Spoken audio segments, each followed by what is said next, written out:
Vamos lá, o Milton fez um desafio a mim, ó. Vamos lá. Assista todos os vídeos do canal do Carlos Mendes. Afinal, o que somos nós? A partir dos vídeos mais antigos até os mais recentes. Preste atenção nos casos em que tem confirmações de outras pessoas. Para quem não sabe, esse é um canal sobre experiências de quase morte. As pessoas, por exemplo, têm a experiência de sair do próprio corpo, ver o corpo ali estirado depois de um ataque cardíaco e acreditam, a partir dessas experiências incríveis, que existe uma alma, que a gente tem um espírito que independe do nosso corpo físico. E depois falou assim, ó, te desafio a dizer então se, o canal é fake, 2, todas as testemunhas são mentirosas, 3, todas as testemunhas tiveram alucinações. Então, o que são esses relatos? Explique. Obrigado, Milton. Desafio semi-aceito. Eu não vou dizer que foi aceito, porque eu não prometo que eu vou assistir a todos os vídeos do canal. Afinal, o que somos nós? Até porque, se a gente der uma olhadinha aqui, ó, vou compartilhar a telinha com vocês. São 464 vídeos, é coisa demais, cara. E meus amigos já reclamam que eu não assisto às lives deles e às vezes passo batido de alguns temas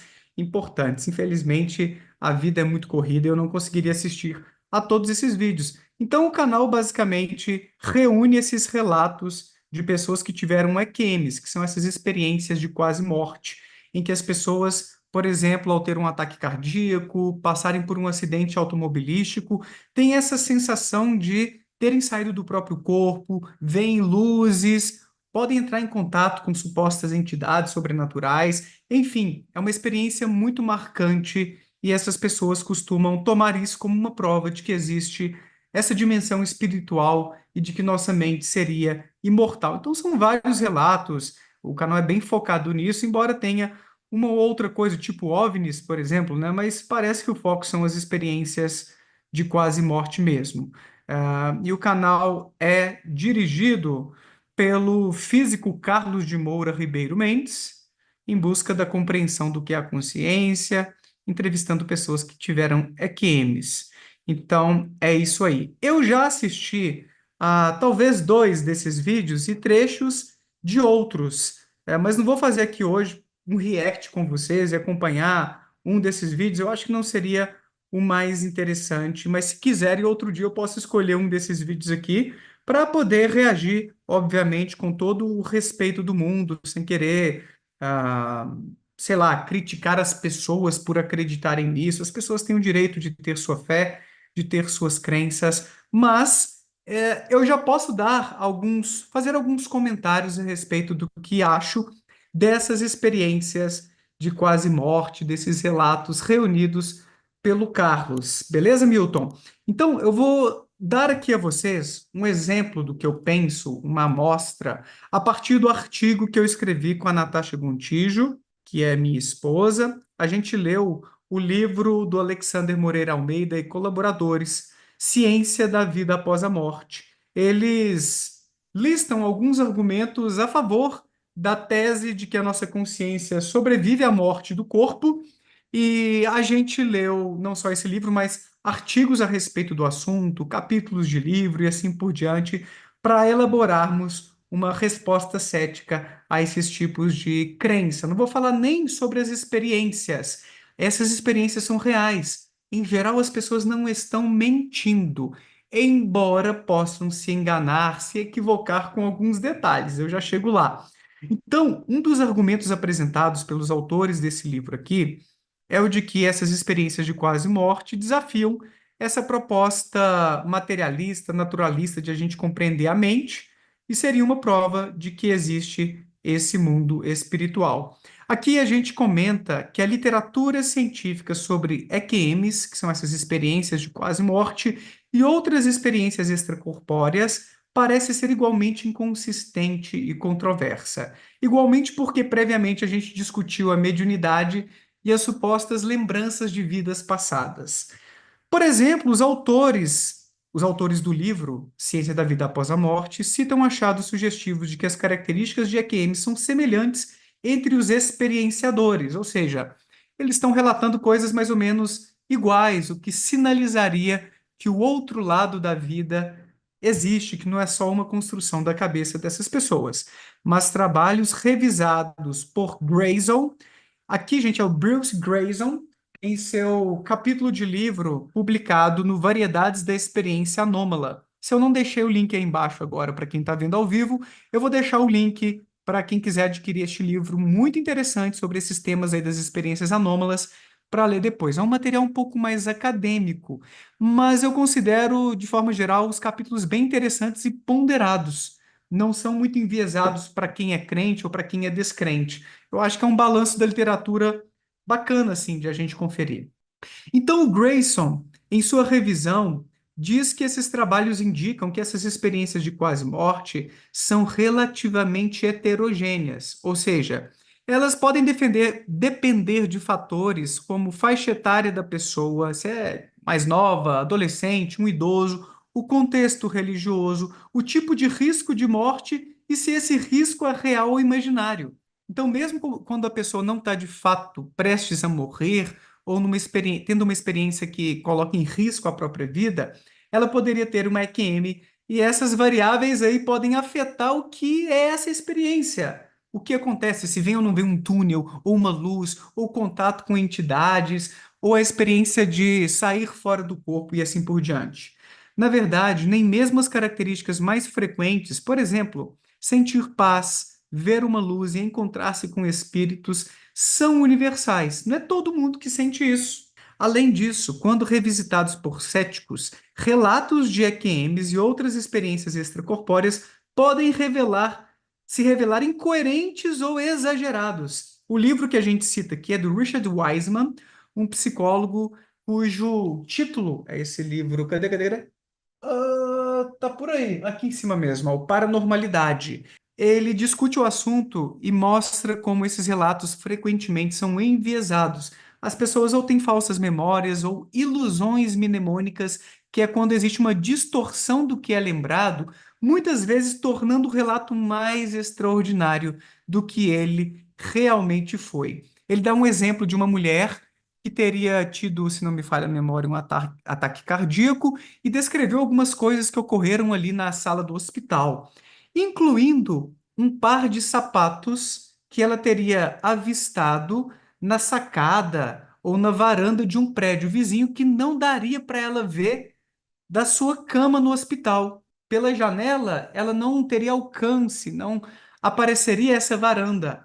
O Weisman voltou lá para investigar esse caso muito famoso, bastante relatado por esses autores sobre experiências de quase morte, e verificou que do quarto daquela mulher daria sim para ver a varanda avistando aquele par de tênis. Então, às vezes, as pessoas sem querer distorcem um pouquinho, ou algumas talvez de propósito, para ganhar mais visibilidade, para impressionar um pouco mais. Mas eu acredito que frequentemente isso ocorra sem querer.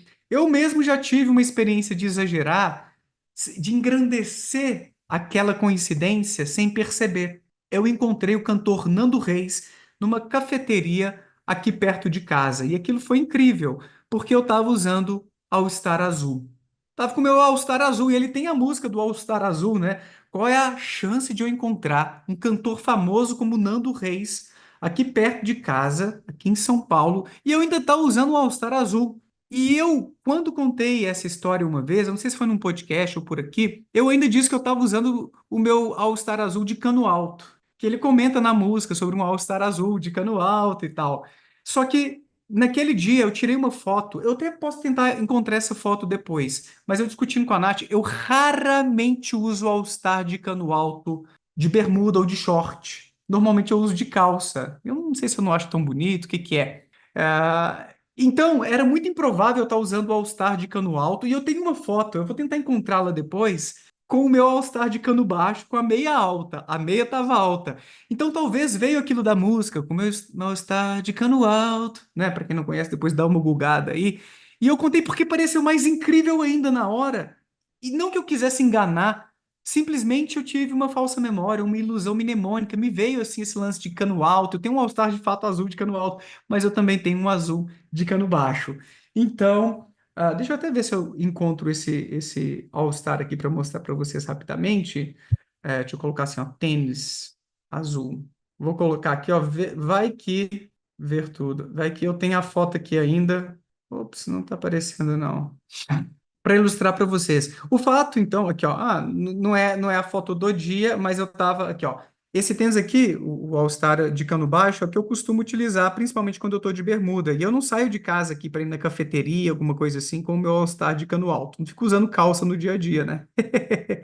Bom, o ponto, então, eu não achei a foto aqui, posso procurar mais depois, com calma, desse dia, mas o ponto é que essas coisas acontecem, nem sempre as pessoas têm intenção de enganar, de ludibriar os outros. Às vezes a gente enriquece, engrandece, distorce um pouquinho o nosso relato, a nossa memória não é perfeita, a nossa memória é uma reconstrução de experiências prévias que a gente teve. O nosso cérebro não tem nenhuma obrigação de ser extremamente fiel a cada informação que foi experienciada.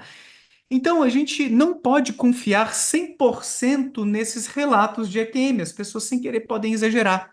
Existe também na literatura científica o efeito gaveta, que é quando você só publica os estudos que chamam mais atenção, mais extraordinários, ou os relatos mais extraordinários, e deixa de lado aqueles mais simplórios, sem nada demais. Então, pode haver também um filtro, um viés de os pesquisadores só relatarem, só reportarem ou de os pacientes que têm EQMs só quererem relatar isso em pesquisas ou para esses autores quando o negócio é assim tão extraordinário, sendo que talvez haja um viés aí e a gente tem essa impressão equivocada de que as EQMs todas, nossa, têm provas e são detalhistas, quando talvez a maioria não tem nada demais.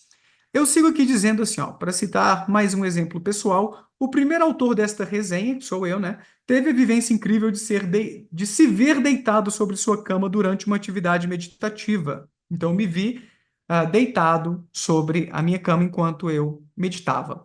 Contudo, no mundo material, entre aspas, seu corpo estava estendido sobre a cama de seu irmão. Se sua mente realmente tivesse feito um breve passeio transcendental, por que ela veria seu recipiente corpóreo deitado sobre o móvel errado? Eu deveria ter visto o meu corpo deitado na cama da direita do meu irmão, mas eu vi meu corpo deitado na minha própria cama.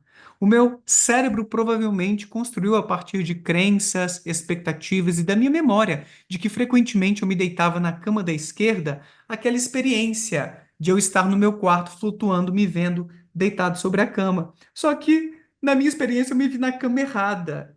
Para mim, isso é uma evidência não de que não exista um espírito, não dá para a gente extrapolar tanto assim, né, gente? Convenhamos, mas de que o nosso cérebro pode sim construir certas experiências que a gente toma como reais, mas que são como sonhos, ou sonhos lúcidos, ou algo em torno disso.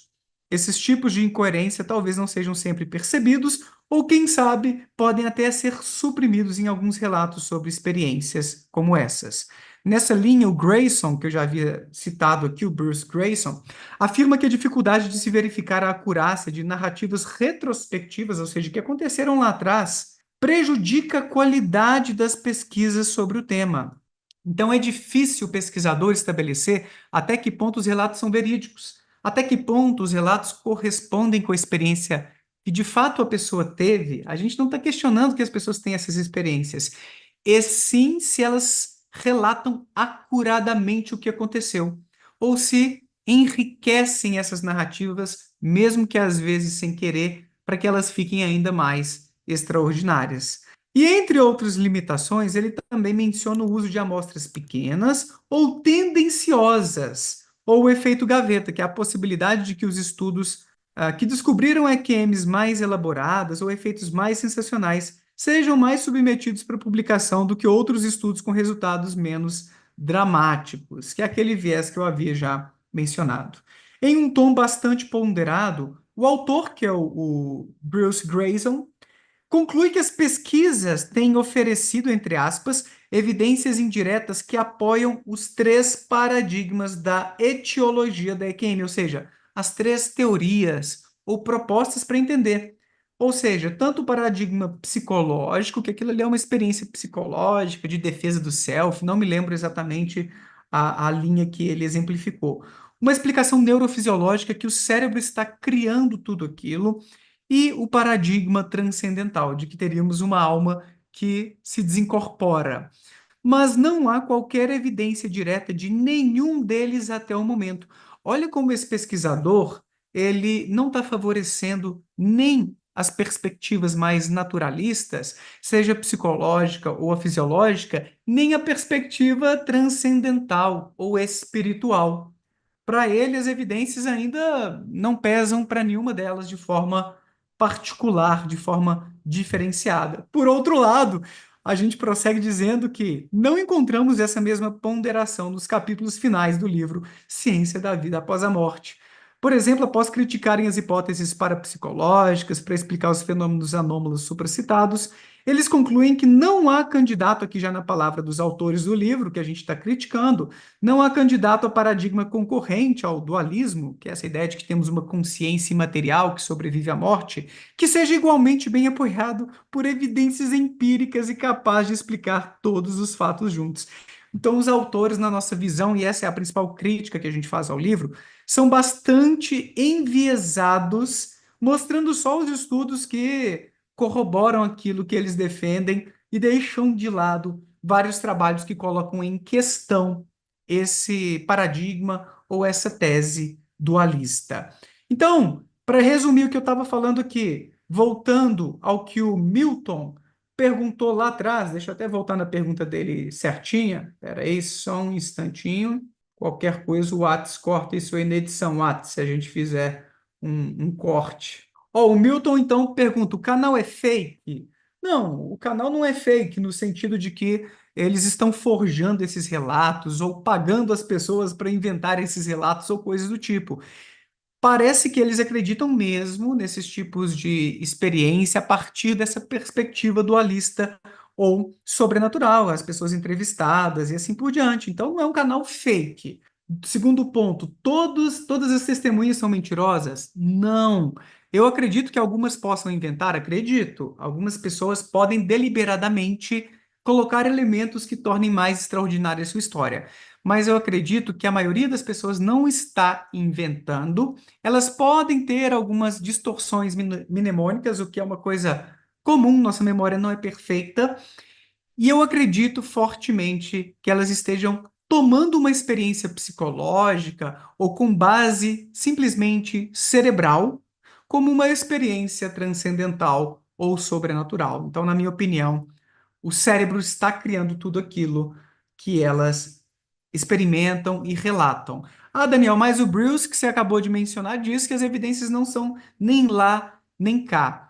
Eu concordo que, a partir das pesquisas científicas, não dá para a gente chegar a essa conclusão de forma substancial. Mas nós sabemos que o nosso cérebro tem uma capacidade extraordinária de criar experiências extraordinárias. Partindo dessas observações do que o nosso cérebro é capaz de fazer, incluindo sonhos, estados hipnóticos, dissociativos, sob efeito de substâncias psicoativas, que coisas incríveis a gente pode experienciar. Não que eu esteja fazendo aqui uma recomendação, uma propaganda, tá, gente? Existem vários riscos com o uso de substâncias, incluindo o álcool aí, mas a gente sabe que tem experiências bem interessantes a partir disso. Não podemos desconsiderar a plausibilidade desse paradigma naturalista. Uma vez que não temos evidências sólidas, consistentes de que existe qualquer mundo sobrenatural ou entidades espirituais, mentes desincorporadas que se comunicam conosco, a perspectiva naturalista, para mim, é muito mais plausível diante dos dados que a gente tem de forma geral sobre as experiências psicológicas. Terceiro ponto: todas as testemunhas tiveram alucinações? Sim, eu acredito que sejam percepções, vivências criadas pelo cérebro dessas pessoas. Então, essa é a minha explicação básica, né? Generalista, obviamente, porque eu não sou especialista nesse assunto, mas eu quero me debruçar cada vez mais sobre isso aí para a gente dar mais passos rumo a uma descoberta ou a, no mínimo, mais evidências que tornem mais sólida uma dessas alternativas que o Bruce colocou aí para gente. Agora, eu ficaria muito feliz, muito contente se a gente tivesse provas razoáveis, consistentes de fato temos essa alma, esse espírito que sobrevive à morte do corpo. Eu gostaria de ser eterno, eu gostaria de reencarnar. Eu acho que seria um barato. Eu amo viver e não gostaria de ter a minha existência encerrada com a última batida do meu coração ou com os últimos disparos dos meus neurônios. Mas não é porque essa crença é reconfortante, consoladora, traz esperança, alimenta o nosso ego, o nosso apego à nossa existência, que eu vou acreditar. Eu preciso de evidências, o meu caminho é muito mais racional. Eu preciso de, pelo menos, experiências com validadores externos. Não só a pessoa relatar que teve essa experiência e se viu fora do seu corpo, mas validadores externos. E temos pesquisas interessantes nessa direção. O professor Léo Martins, num curso nosso no Instituto Ponto Azul, ele cita um estudo em que as pessoas que tiveram ataques cardíacos, por exemplo, no hospital e relatam AQMs, elas poderiam ter visto palavras, se não me falha a memória, que foram sorteadas em cada dia e colocadas sobre estantes das salas de hospitais, de forma que só aqueles que estivessem flutuando fora do corpo, lá perto do teto, conseguiriam lê-las. E as poucas pessoas desse estudo que relataram ter tido EQM e essa experiência fora do corpo, nenhuma delas conseguiu ler ou relatou ter lido uma daquelas palavras sorteadas. Então não basta para nós a pessoa simplesmente relatar essa experiência incrível, de que teve uma sensação de que saiu do corpo, que viu uma luz, viu pessoas que já morreram. Isso é insuficiente, você tem que descartar a hipótese mais plausível diante do que a gente sabe sobre como a mente funciona, que o nosso cérebro tenha criado isso. E esse tipo de estudo é uma maneira de ter um validador externo, que seriam essas pistas controladamente dispostas pelos pesquisadores que esses pacientes relatariam, que só eles conseguiriam ver. Olha que legal. Mas até hoje a gente não teve esse tipo de evidência. Infelizmente, eu gostaria demais de, antes de morrer, ter esse tipo de prova para me retratar aqui a vocês, falar que eu fui cético em vão e coisas do tipo, mas até então eu não tenho nenhum motivo para crer nesse tipo de coisa. Eu acho que o nosso cérebro tem essa capacidade extraordinária de criar experiências extraordinárias. Estou aí, pessoal. Obrigado a todos que estão aí acompanhando. Hanna, sempre por aí. Obrigado pelo apoio. Marcos Farias está por aí também. Valeu, meu caro. Maria Carolina, boa noite. Valeu pela presença. Isso aí, pessoal. Qualquer coisa, eu fico de olho, tá? E lembrando que os membros do canal têm essa vantagem de suas perguntas e comentários serem lidos com preferência por aqui. A Hannah falou: eu ia adorar também ter outra vida, mas lúcida como sou, sei que morreu, acabou. Aceita que dói menos. Pois é, eu acho que essa é a realidade, infelizmente. Mas não sei, né? Será que quem aceita essa finitude acaba doendo menos, né? Nesse sentido metafórico aí, acaba sofrendo menos? Eu tenho dúvidas.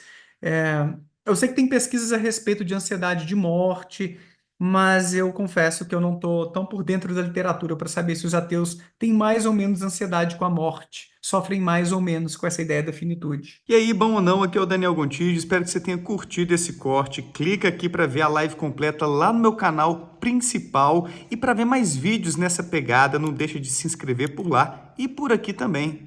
Um abraço, tchau!